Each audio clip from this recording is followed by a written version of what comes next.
In Project 3, I needed to figure out the plant numbers and spacing to get the overall amount of land to prep.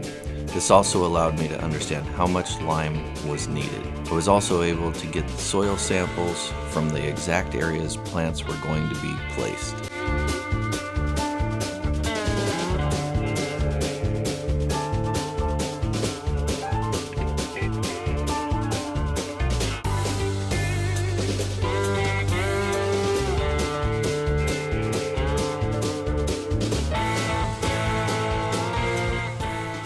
I made a mistake, but I never realized it until after I started re-engineering the attachment. I just thought it wasn't very good, and I was a smarty pants. So I had my brother help me make some wooden plows to get a prototype. I would then convert that info into making metal plows that were much stronger. It wasn't until 70 of the 90 rows were pulled when I re-watched the video from the manufacturer.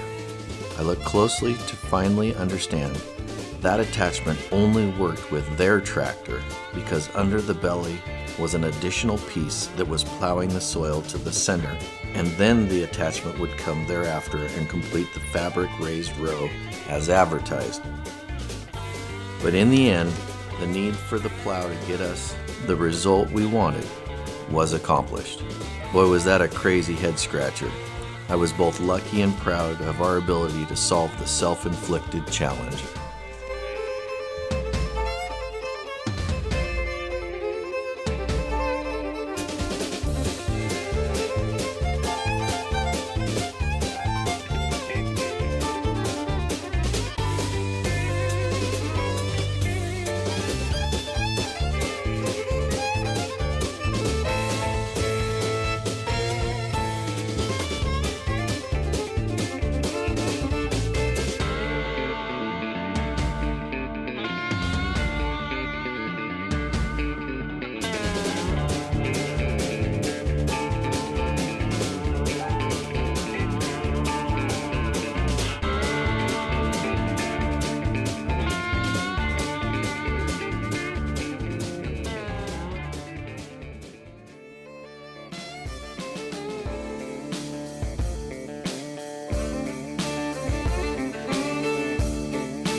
In Project 4, we have a lot going on, and it starts with the watering system.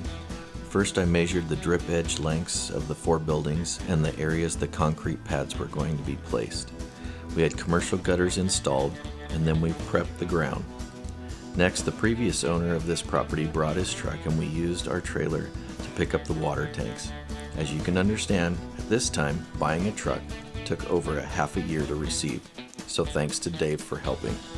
Now we were ready for the concrete pour, and soon thereafter we could put the tanks in place.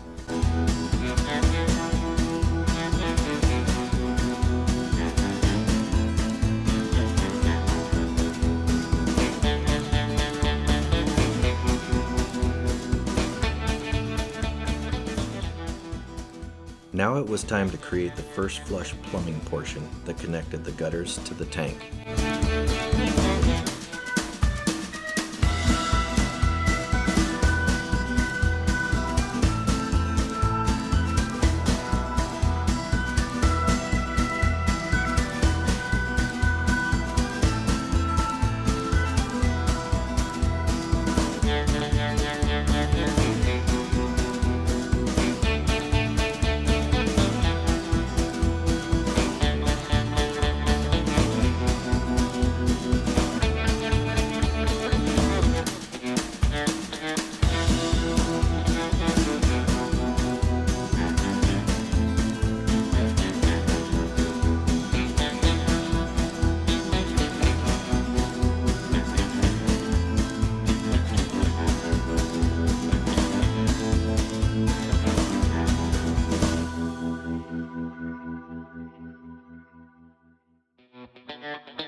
Well, let me tell you, Mother Nature is way stronger than I am smart. She's a beast. The very first night it dripped slightly below freezing. Half of the first flush systems blew apart. And the heat tape for the roofs are not so hot, figuratively and technically speaking. So back to the drawing board I went on how to navigate the winter with the systems I was building. The next phase was to start trenching, so I rented a backhoe from our neighbor and my brother climbed aboard. He started out making sand castles in the field and then he quickly got to trenching. It only took him 2.5 days to trench a 3-foot deep, 150-foot long trench for the new meter and electrical wire for the 3 barns, and 3 feet deep, 500-foot long trench for the water manifold. And he even did it in a straight line.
During Project 5, I realized we were developing an issue with the plant nursery we were getting our 1-gallon Grosso from. Ironically, just weeks later, I received a call from Bill letting me know it was time for him to retire the large lavender field full of Buena Vista. So he extended the offer that I could have as many as I could take, but the field was going to be repurposed soon. Well, being the crazy ambitious kids we are, I decided we needed to figure out how to get some. And off we went. We got the 2 biggest trailers we had, built racking systems to put plants on, and for 3 weeks in a row, we made the 744-mile round trip from Chattaroy, Washington to Eagle Creek, Oregon, in 2 days, once a week.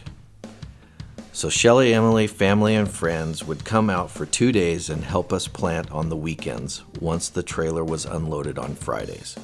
Of course, after people had already worked 40 hours at their jobs. So needless to say, Everyone was thankful it only lasted for 3 trips because this was one of the hardest and riskiest projects I got us into.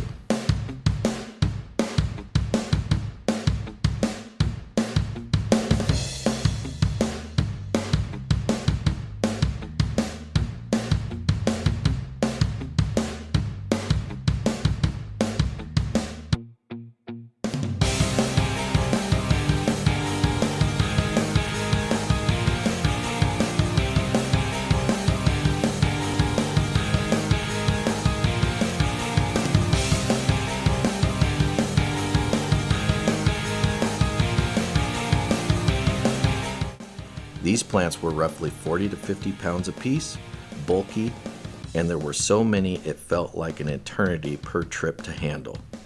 In the end, we dug up, loaded, unloaded, and transplanted 1,440 Buena Vista plants that were 372 miles away from its original home, thanks to Bill.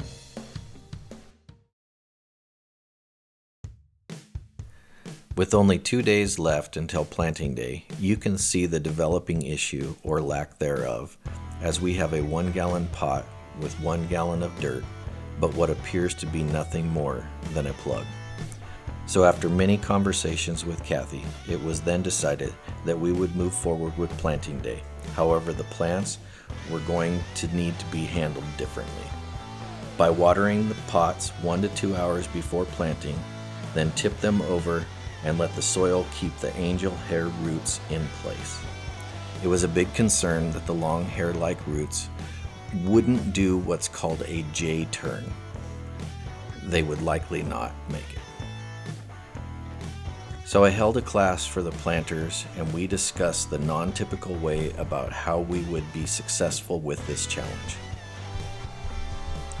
Planting day is upon us, and approximately 70 family and friends have showed up to help us from the invitations that were sent out months prior. And Mother Nature strikes again. She set a record for the hottest May 20th on record, which recorded at 88 degrees. But here at the farm, it was 91.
Shelly did many months of research and purchased an array of ingredients to start making and testing products for us.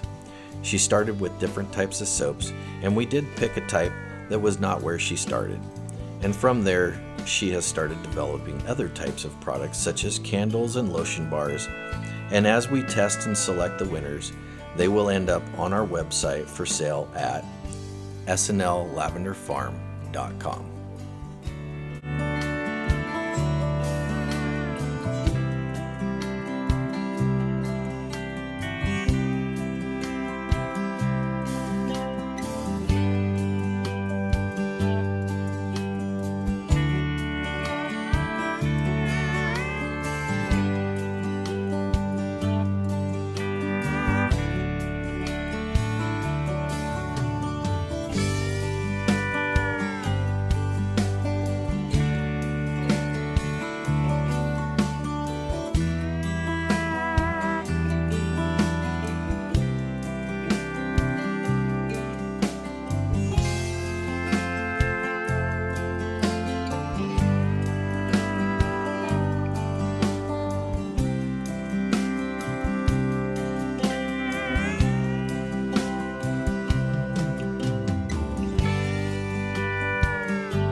Take the lavender out the boy, but you can't take the boy out the lavender.